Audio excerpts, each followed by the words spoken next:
j'ai mis des collants. Pourquoi, Roxane, je me payerais pas une chose à moi? Dans le monde du tuning, ton automobile, c'est une expression de ta personne. Je me suis dit, je vais retourner chez mes parents, puis je vais l'avoir ma 350 000. Des rassemblements de jeunes comme celui-ci ont lieu quotidiennement dans des stationnements en banlieue. Nous avons passé une partie de la nuit dans ce stationnement de Place Saint-Eustache. Dans le langage du milieu, il s'agit d'un mythe. Les policiers ici sont vraiment comme, ils nous laissent aller. Tant qu'on se ramasse, qu'on tient les lieux propres, on fait pas de bruit, il n'y a pas de grosse musique, fait qu'on ne dérange pas personne. Fait que c'est sûr que c'est plus propice à que les gens viennent ici. Puis il y a du monde qui vient un peu partout, là, sincèrement, ça arrive nord. Là. Une passion pour les voitures, mais aussi un lieu où passer le temps. C'est quand on a vraiment besoin de se défouler, de s'amuser, c'est là qu'on va au drag. C'est là qu'on va se défouler, qu'on va s'amuser. Ici, c'est plus un endroit tranquille, on jase, on s'amuse entre amis. C'est comme la terrasse des chars modifiés. Si l'esthétique du véhicule est une priorité,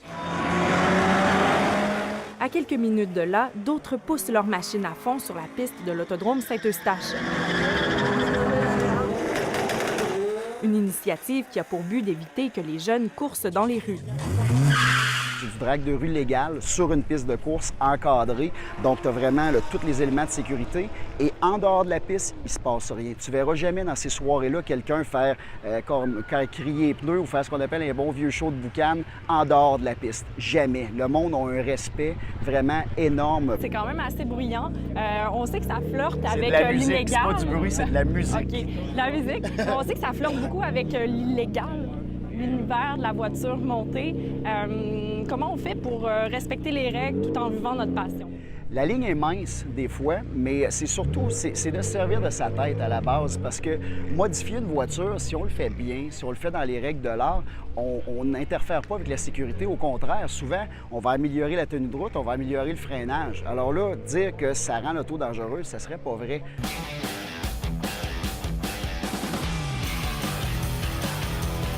Un autre facteur de succès en banlieue, des événements reconnus internationalement s'y déroulent, dont cette compétition de dérapage contrôlé.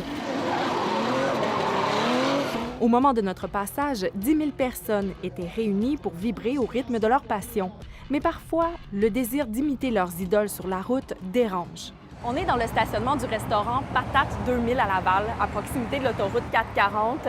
Aujourd'hui, c'est assez calme, mais vous allez voir qu'en soirée, c'est assez différent.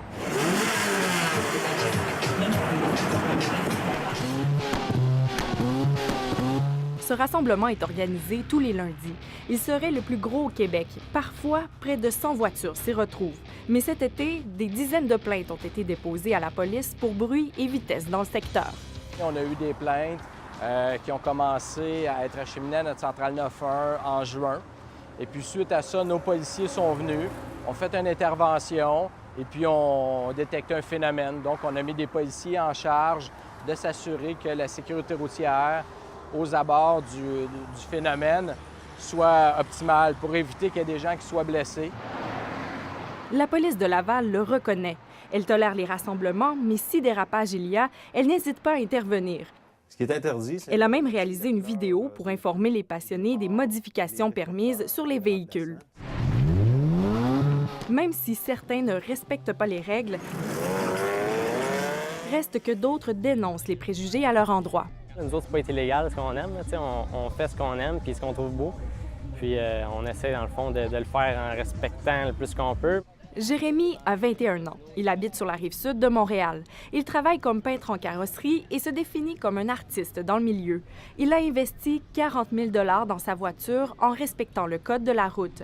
Il se fait fréquemment intercepter par les policiers. Je mettais mon essence dans une station-service, puis la police, elle attendait derrière la voiture, là, sans même avoir entendu le bruit de la voiture où j'avais rien fait de mal, en fait. J'avais même pas fait d'infraction. Puis elle attendait que je parte pour me coller, là. C'est un peu plate à dire, mais des fois, le fait qu'on soit jeune aussi, là. Quoi qu'il en soit, la police et les passionnés cherchent un terrain d'entente afin que cette activité puisse continuer d'exister, mais en toute sécurité. Ici Marie-Ève Tremblay, Radio-Canada, Grand Montréal.